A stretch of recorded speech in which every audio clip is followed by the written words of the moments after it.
The Olympics show on OTB Sports with Indeed, proud partner of Team Ireland.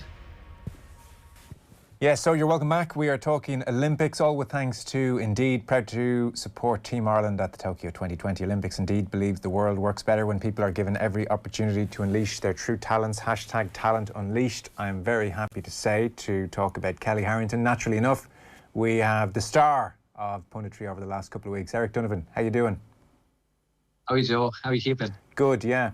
I guess you couldn't cry on national TV. We saw you high-fiving Peter Collins, but I think a lot of us had a few tears on Sunday morning. It was amazingly emotional, beautiful kind of morning, both with Harrington's reaction when she won and her tears and just how overwhelmed she was with emotion. And then, geez, the scenes at Portland Row were just extraordinary as well and gorgeous in their own way. Yeah, special, wasn't it? Oh, trust me, there was tears there. The makeup artist just did a good job. She put plenty on. There was plenty of soakage there for the tears. But yeah, oh man, pulled on the heartstrings kind of a morning, you know. And it was lovely that it was so early in the morning too, because I thought that, you know, people could get a really long day of this celebration. Obviously, the celebrations will go on for a very long time, but you know, we were able to soak it up for a lot longer during the day and just live in that kind of moment for so long.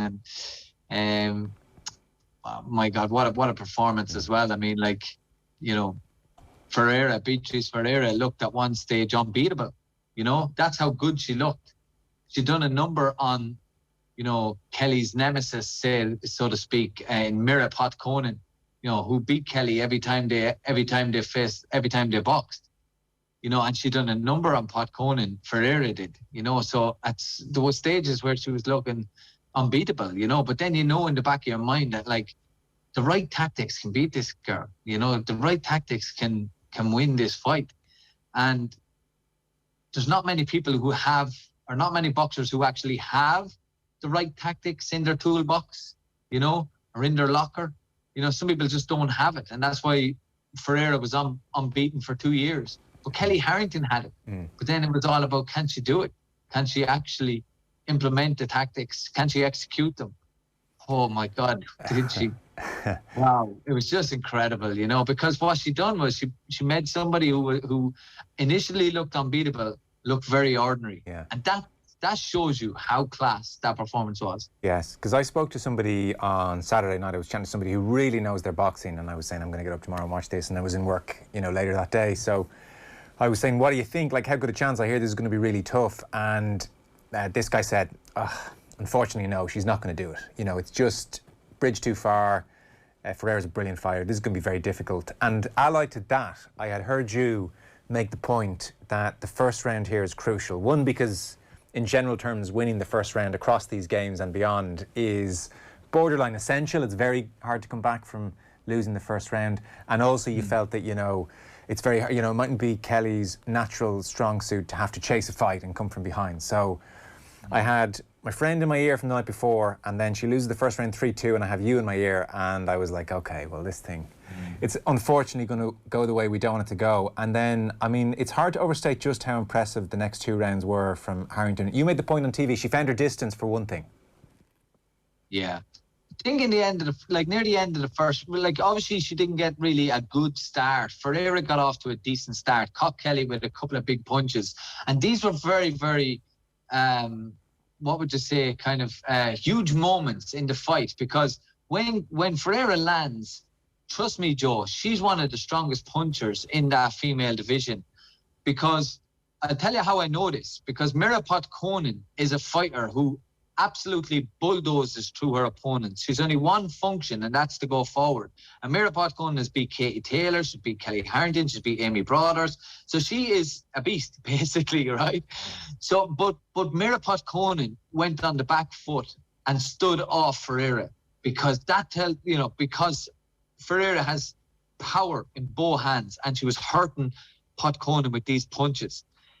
So when Kellie got clipped a couple of times in the first round, and she did get clipped, I was like, oh, how is she going to respond to this?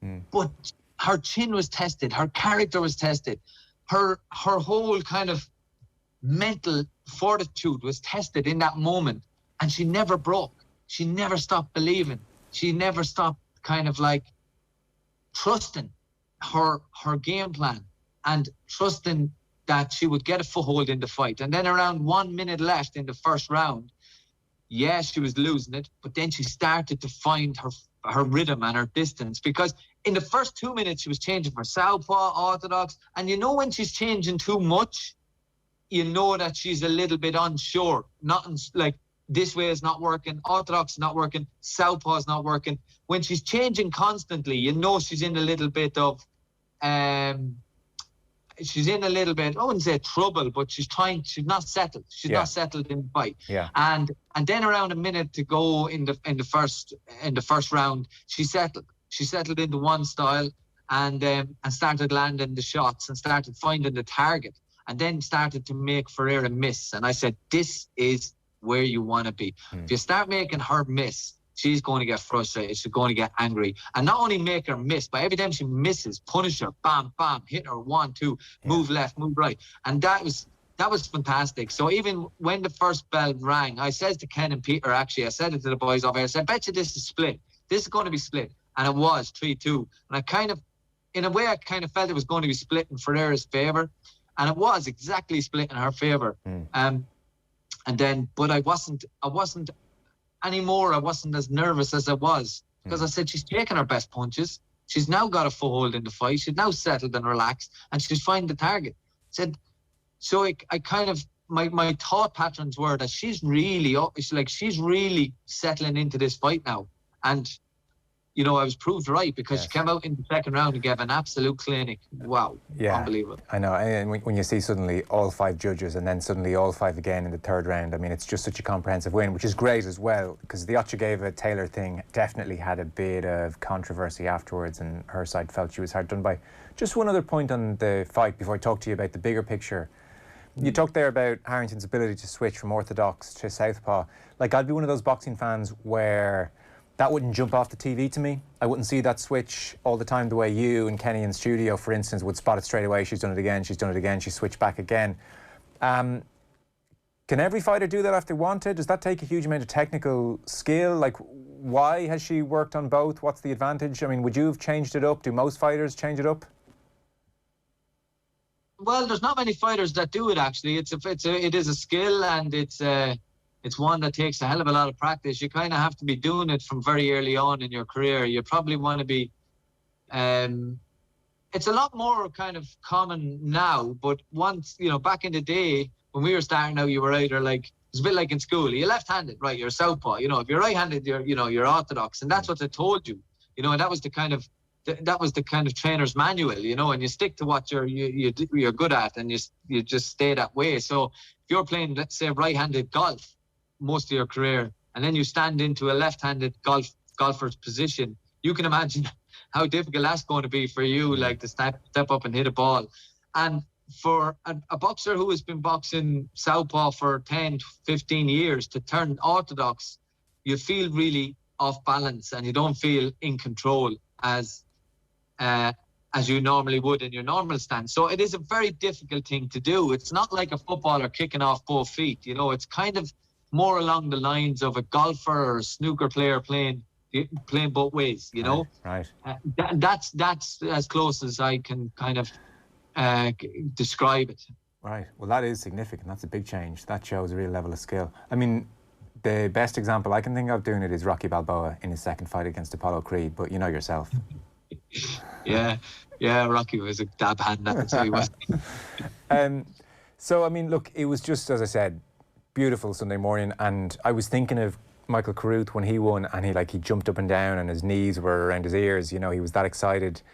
Harrington just almost crumpled with the emotion of it, it's like a mixture of relief and elation and emotion, and it's just going to be an amazing couple of days for her, and the homecoming, you think, is going to be extraordinary as well.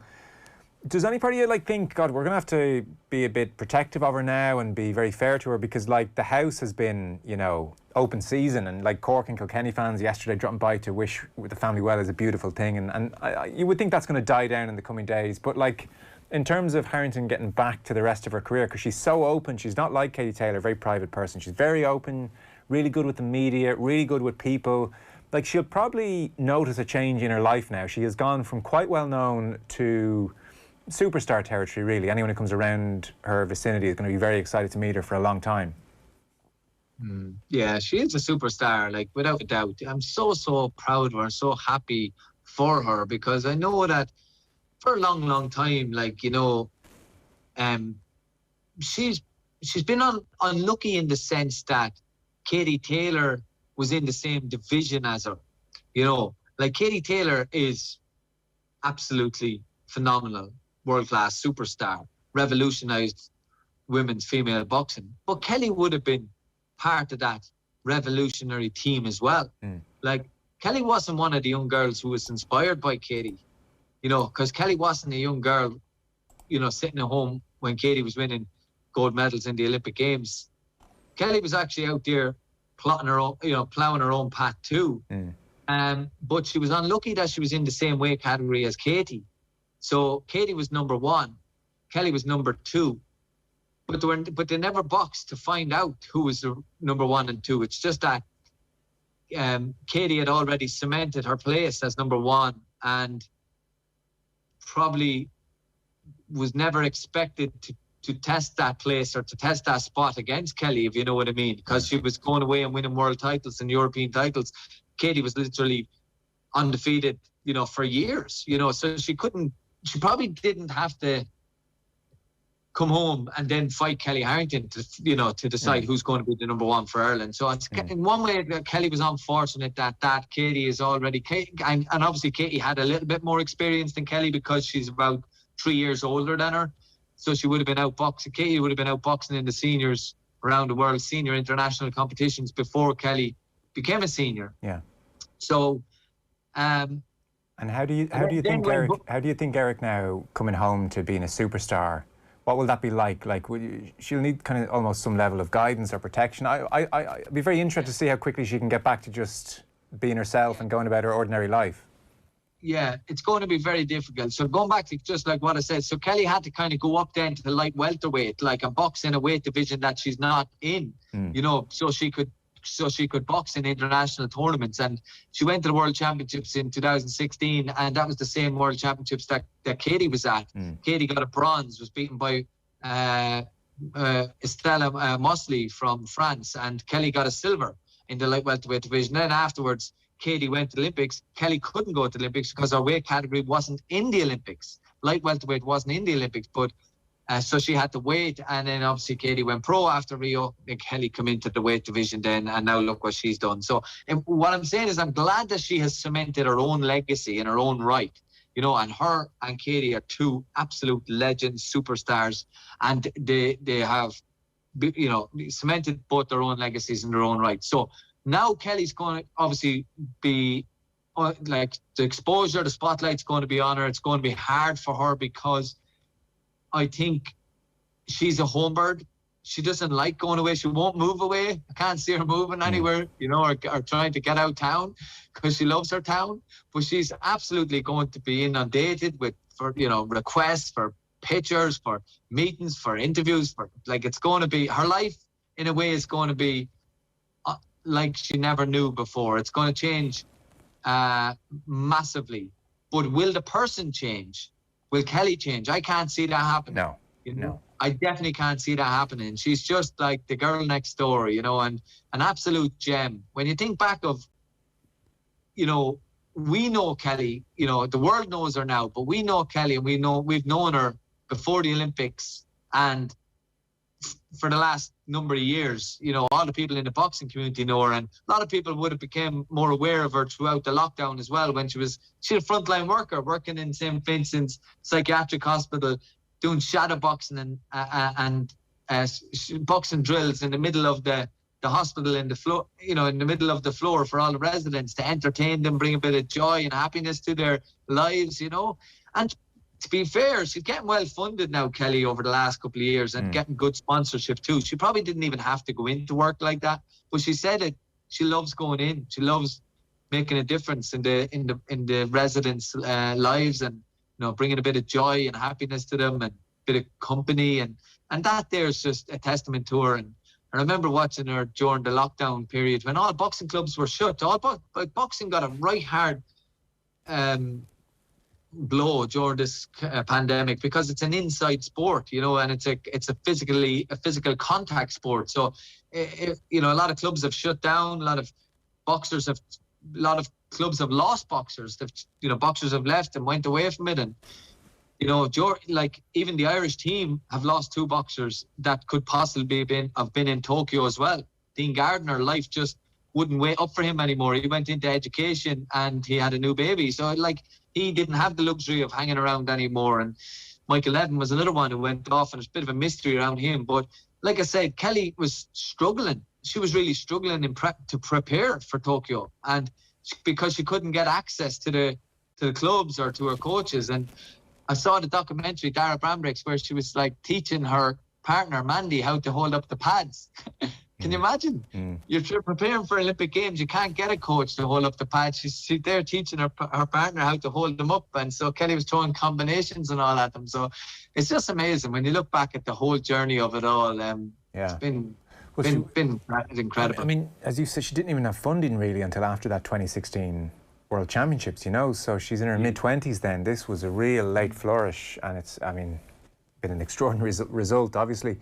Where do you think, I mean, I don't know how close to her you are, but where do you think her head will be when, look, the next 2 months is going to be insane, and then things will hopefully calm down and she can get back to normal. Where does Paris and the chance to retain your gold medal age 34 versus maybe turn pro, I'm sure there'll be offers, maybe make some money. I mean, there'd probably be talk of a fight with Taylor and everything to, you know, get the ball rolling. And it wouldn't take a promotional genius to think of that one, for instance. Where do you think her leanings will come down on her future? Because they're 2 very, very different paths, Eric. Yeah, very, very different paths. Yeah, it's hard to know now, really, isn't it? Like, because she's in a position now where she's the Olympic champion. I'd say, like Ferreira, I'd say the world's professional promoters were probably looking at Ferreira and thinking, you know, we need her. We need to get her, because she looks like a proper professional fighter, professional style, that, you know, that aggression, that power, looks like a bit of a knockout artist, you know what I mean? And Kellie went in there then, and we kind of like just made her look kind of ordinary in a way, you know, which is, like I said, that was like, to be able to do that is just incredible, you know. So the world's professional promoters, the world's eyes, their eyes are going to be on Kellie Harrington, and I'd say it'll be jostling for position to try and get her signed. And I'd say that's just the truth of it, you know, because she's likable, she's class boxer, let's face it, you know, she's a top class boxer. She has a huge following now. She's likable, she's marketable, and she's just like a real genuine, humble person. So why wouldn't any professional promoter want to work with her? Then you've got the flip side of that. She's good enough, in my opinion, to go and win 2 Olympic gold medals, you know. So does she go to Paris and defend her Olympic title, which is only 3 years away? Yes. And the qualifiers is only probably 2 years away. So it's up to Kellie Harrington.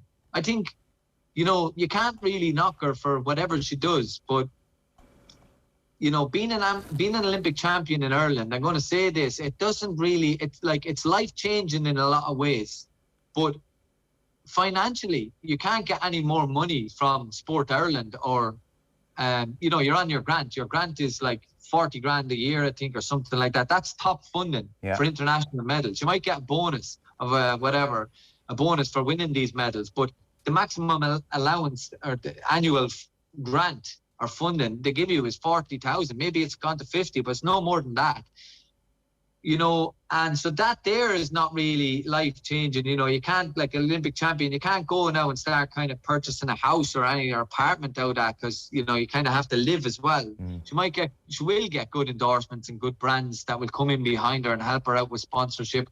She started making good contacts with a few brands and a few sponsorship companies and that before, in the last year or two, and she's becoming more what would you say, popular in that area, and getting good contacts, good sponsors.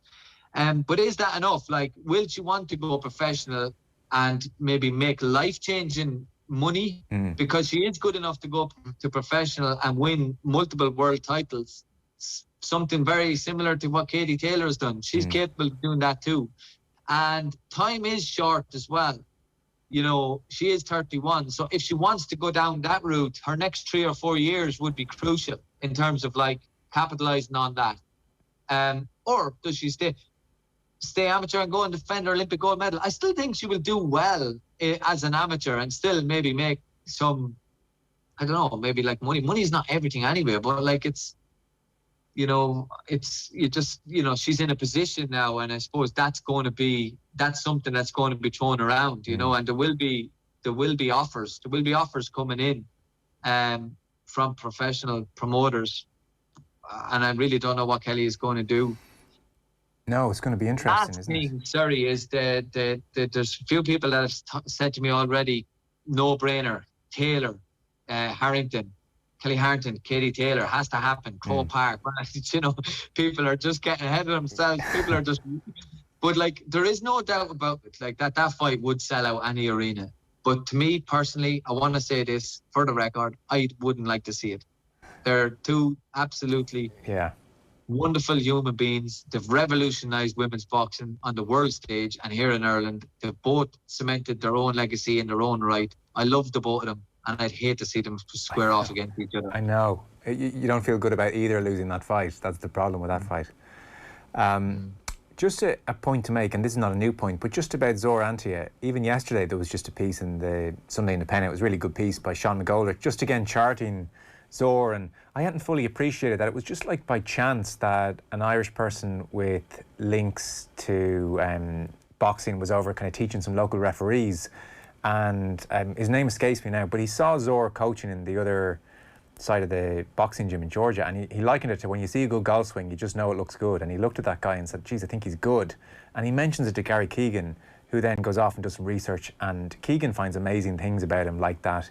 When it was, you know, the former Soviet Union were boxing, effectively Zor had the most representatives. You know, if you were working with Zor, you were generally doing, you know, you were more likely to be on the ultimate team with the USSR.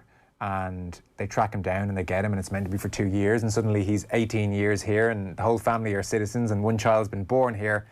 Like, that's now 9 Olympic medals in boxing since 2008. And as brilliant as Harrington has been, and like massive kudos to Noel Burke and St Mary's and everything, like there's no doubt the work Zor has done here is pretty extraordinary.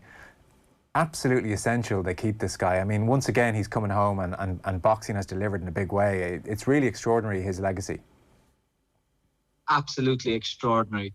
What an impact that man has had on boxing in this country. I remember when Zor came in first, I wasn't there, and I told the story before. He had an audition, so to speak. He couldn't speak a word of English, so he could only do he could only demonstrate what he knew, you know. So he went on to the middle of the floor and took the lads in the Irish, took the lads up in Dublin for a training session, and they just had to follow suit, just kind of do what he does basically. And I wasn't there, but Roy Sheen was there, a friend of mine, and former boxer for Thai and former Irish champion. He was there, and I said to Roy afterwards, I said, Roy, what's that new coach like, you know? And it was only an audition, it was only kind of an interview process. And I was just curious to find out. Roy goes, oh, Eric, man, he's absolutely unreal. And guess what? He had a photograph of you. I was like, what? He goes, yeah, he had a photograph of you in his pocket. I was like, you're joking. He said, no. So what happened was, I was at the European Championships in 2000 in Greece. I was only a youngster. I was a schoolboy European Championships, and I happened to be in a photograph with one of Zor's club boxers, and Georgian boxer, and Nico is his name, a European medalist actually. But so when Zor went off on his travels to Ireland, his young boxer gave him the photograph, and Zor was showing it to the lads in the gym. But that's the story behind that. But yes, the impact that he had, like, he couldn't speak English, but what he could do, what he could demonstrate, won him the job, you know. And people are just like, look what this guy can do. Southpaw, orthodox, skills. And up until that point when he came in, I thought I knew a lot about boxing. You know, I was 17. I thought I knew a lot about boxing, but I knew absolutely nothing. You know, when he came in, then I started to think about boxing in a different way. in the way that it is, that it should be, you know, in art. There's a science to it, you know, and I started to learn about the different mechanics, the technique, you know, the techniques, the tactics, and Zoros started to had that effect on me, where I started to think about boxing in a whole new way. Not only did he teach me, but he taught a lot of coaches. Pete Taylor would have spent a lot of time with Zorantia. He would have been joined at Zorantia's hip for the first couple of years. And a lot of what Pete Taylor does is Zorantia type of boxing and training. So, but not only Pete Taylor, all other coaches around Ireland that got Billy Walsh learned a lot from him. A lot of coaches have learned from him and brought it back then to their clubs.